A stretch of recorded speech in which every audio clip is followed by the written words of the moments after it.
I head for my in-laws' house begrudgingly. This is because I have to go see the person I least want to see in this world. It's my mother-in-law of all people. She's the mother of someone I love, but I just don't like her. Perhaps sensing my feelings, my daughter started to cry as soon as we arrived at my in-laws' house. The more I tried to get her to stop crying, the louder her voice got, as if she could sense my impatience. In that moment, "I know why the baby's crying," my nephew, my brother-in-law's son, suddenly said. "Do you know why the baby's crying?" When my brother-in-law casually asked, my nephew confidently answered. "Yes, you see..." The answer to my nephew's question that no one expected would later change my fate. My name is Willow. I am 29 years old. My husband Ken and I have been married for 2 years now, and we get along every day. Since the beginning, we were more like best friends than lovers. I feel comfortable and happy enough with Ken. But there is one person who doesn't like our relationship. That is my husband's mother. My mother-in-law didn't like me very much from the beginning of our marriage. She didn't tell me this directly, but every time I saw her, she would give me a hard time. And she only harasses me when she's alone with me. She must love her youngest son, Ken, very much. Whenever I visit my mother-in-law's house and try to have a conversation with my husband in front of my mother-in-law, she gives me a cold stare. And as soon as we're alone, she would start complaining about it. "I think it's very bad taste for your wife to be affectionate with your husband in front of me. I'm Ken's mother. I'm his blood family, so can a stranger like you not get in my way? I wish he would just divorce you." And so on and so forth, as if I was the bad guy, throwing one heartless word after another. I was so shocked by these harsh words that I couldn't say anything back. I had no idea that my mother-in-law hated me so much. What should I do? I want to have a good relationship with her, but this is not good at all. I had to make sure Ken never knew about this. In hindsight, I should have talked to my husband and distanced myself from my mother-in-law right away. But at the time, I was desperate to somehow be accepted as his wife. The real hell started after that. 6 months into our marriage, my mother-in-law became obsessed with her grandchildren more than necessary. "Willow, I think our heir must be a boy." One day, as soon as I showed up at my in-laws' house, she suddenly said that to me. My husband and father-in-law who were there, including myself, froze. It was Ken who spoke up on my behalf. "What's wrong with you, Mom? You have been married for 6 months, right? It should be time to start having a baby." "Don't talk to me like that. A child is a gift. It's not a given that you'll have a baby within 6 months of marriage, so..." "But with Kyle and his wife got pregnant right after they got married." "That doesn't matter. We have our own pace. Mom, don't meddle too much." My mother-in-law is not amused by my husband's words. I deliberately pretended not to notice the occasional cold glare from my mother-in-law. Ken's brother Kyle got married 5 years ago. Shortly after that, his wife became pregnant and gave birth to a boy. My nephew, Billy, will be 4 years old soon. Billy loves to be around me and my husband, and I feel his growth every time I see him. And that's not all. Between you and me, Billy's words have saved my life many times.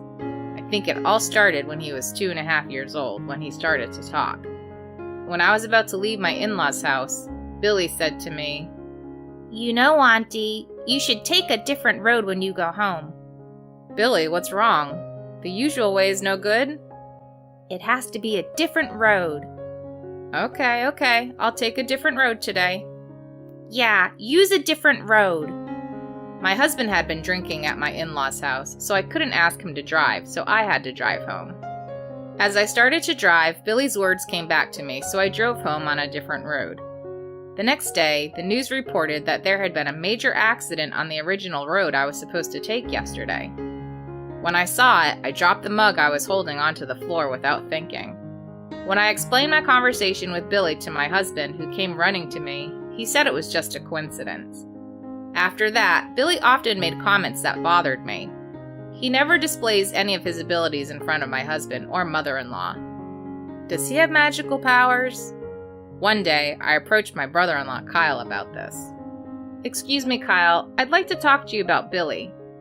I didn't miss the moment when my brother-in-law's face scrunched up for a moment. He must have sensed something. He pulled my arm and moved from the living room to the hallway. Then he said in a quiet voice so that others could not hear, "What's this about Billy?" "Well, maybe it's just a coincidence, but Billy saved my life a couple times." "Billy saved you?" "Yes, I've been saved from accidents and a few other times. I was wondering if maybe Billy has some kind of special power." "I see. So, you too?" "What do you mean?" "He usually only uses that power in front of me and my wife, but I guess he used it in front of you too." Apparently, Billy had shown that power to my brother-in-law and his wife several times. According to my brother-in-law, he never made such comments to anyone outside of the family, so he didn't care much about it. However, if this ability was revealed to the public, it would eventually become a big problem. In order to avoid such a situation, my brother-in-law and his wife were desperately trying to hide Billy's power. I was curious as to why Billy was using his power on me too. It's been almost a year since I found out about Billy's powers. I found out that I was pregnant a while ago, but I had been suffering from morning sickness and had not been able to visit my in-laws very often. I heard that my brother-in-law and his wife were coming back to visit them when we did. I was eager to see them, but at the same time, I was somewhat relieved that I wouldn't have to see my mother-in-law. In the last trimester of my pregnancy, morning sickness finally settled down. But on the other hand, my belly was getting bigger, so my daily life started to be a little bit difficult. I'm on maternity leave from work, but I have a lot of things to prepare for. You never know when your child will be born. And when I went on maternity leave, my mother-in-law called me every day. "Hello, Willow? Are you taking the supplements I sent you?" "Well, I'm taking folic acid supplements that I originally bought myself." "That's not good enough. Take the ones I sent you. That's the expensive one I recommended on the mail order site." "Even if you say that?" "Listen here. You're a failed wife who couldn't conceive a boy, so at least give me a satisfactory child." Yes, the baby in my belly was a girl. To be frank, I don't care what sex it is. As long as the baby is born healthy, that's all that matters to me. But my mother-in-law wants to have it her way, right down to the gender. It was mentally demanding just to be put under such pressure. When I told her that my baby was a girl, she was in an overly bad mood.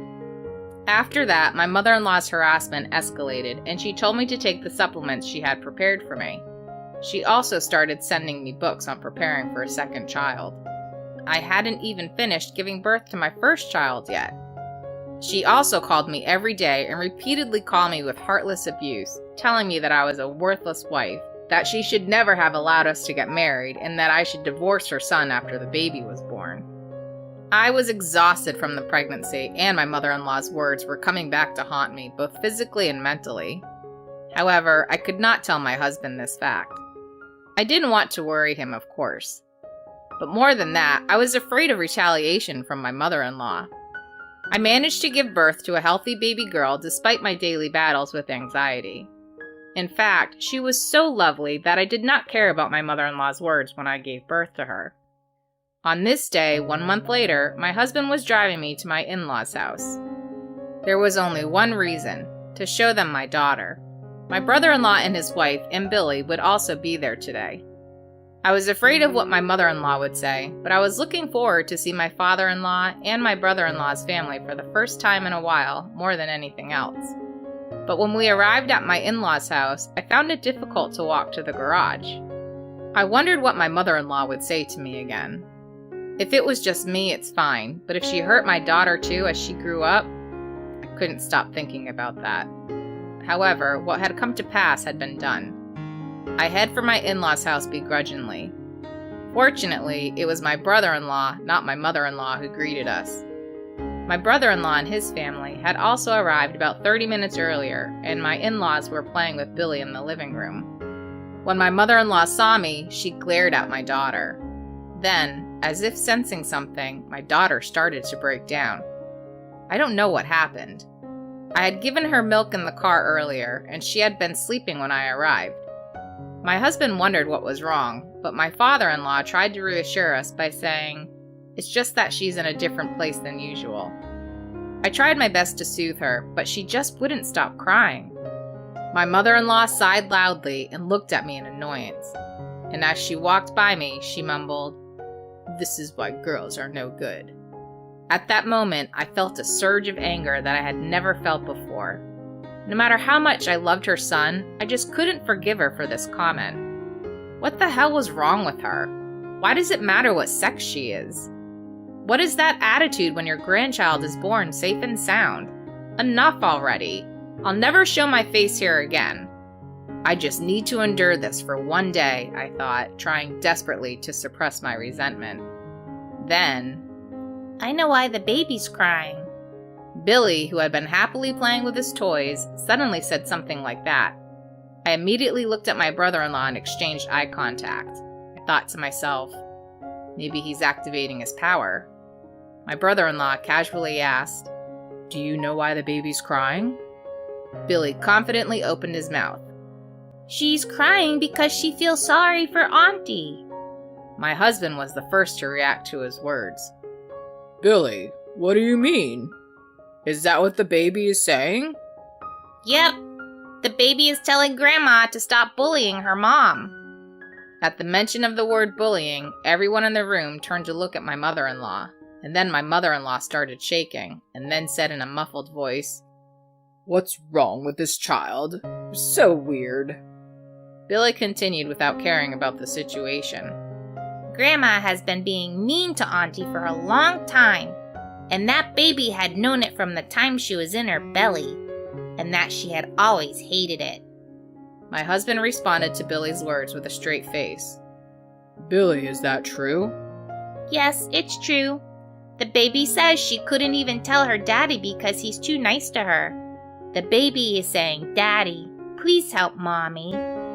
I see. Thank you. Billy, you made me finally realize it too. My husband stroked Billy's head and gave him a gentle smile. Then he turned his head back to his mother and his expression changed to that of a demon. He could hear his mother's voice, but he didn't care and started to yell at her. Mom, is it true what Billy just said? No, it's not true. I don't know anything about that. You're insane to believe anything a child says. I'm going to ask Willow for the facts right here and now, okay? Of course it's okay. Willow knows the truth. I've never been mean to you, have I? My mother-in-law drags her face and makes eye contact with me as if she's trying to get me to cover for her. I realized for a moment that I was intimidated, but at the same time, all the times my mother-in-law had sneered at me came rushing back to me. If there was ever a time to admit everything, I thought it was now. I looked my husband straight in the eye and said, "Ken, I'm sorry I didn't tell you before. Your mother has been bullying me ever since we got married." I knew it. But I was afraid of what she would do to me if I told you. Thank you for telling me. I'm sorry I didn't notice. I shook my head and my husband hugged me and my daughter.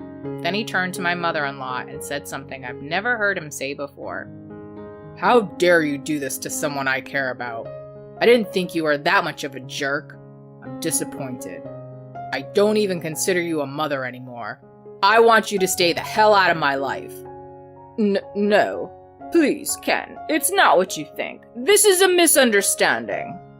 Misunderstanding? Why would Willow lie about this? I know for a fact that you've been bullying Willow.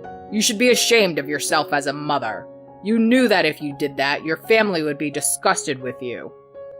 Because Willow took you from me, and because the baby wasn't a boy, so I did it for you. For me? If that's what you think, then don't ever get involved with us again. My life will be ruined because of you, Mom. And what's wrong with your grandchild being a girl? Don't force your selfish desires on me. Ken, please listen to me. I don't want Willow to feel any worse. If it's between you and Willow, I'll take Willow over you any day. I'm not going to continue a family with a piece of shit like you. I'm cutting you out of my life forever. Ken, no, don't say that. Don't say that. My mother-in-law sobbed and clung to my husband's feet. He looked at her with disdain. After that, my husband declared that he would cut ties with his mother, just as he had said. In response, my father-in-law and brother-in-law also announced that they would sever ties with my mother-in-law. My father-in-law forced my mother-in-law to divorce him and kicked her out of the family home. My mother-in-law had no money and nowhere to go, so she had no choice but to go back to her parents' house. However, my mother-in-law, who can barely make ends meet, is now treated like a housekeeper. It's the best ending she could have deserved. Karmic retribution. She should suffer at best until the day she admits her wrongs. We, on the other hand, still visit my father-in-law and brother-in-law and their families. Billy's magical powers seem to be diminishing by the day, and these days he almost never speaks of them. They say that babies and animals can see what adults can't see, but it may not be true. Even if what Billy has said so far is just a coincidence, it is true that his words have saved my life. I am now living a happy life thanks to Billy without a doubt. I hope one day to tell my daughter about his magical power.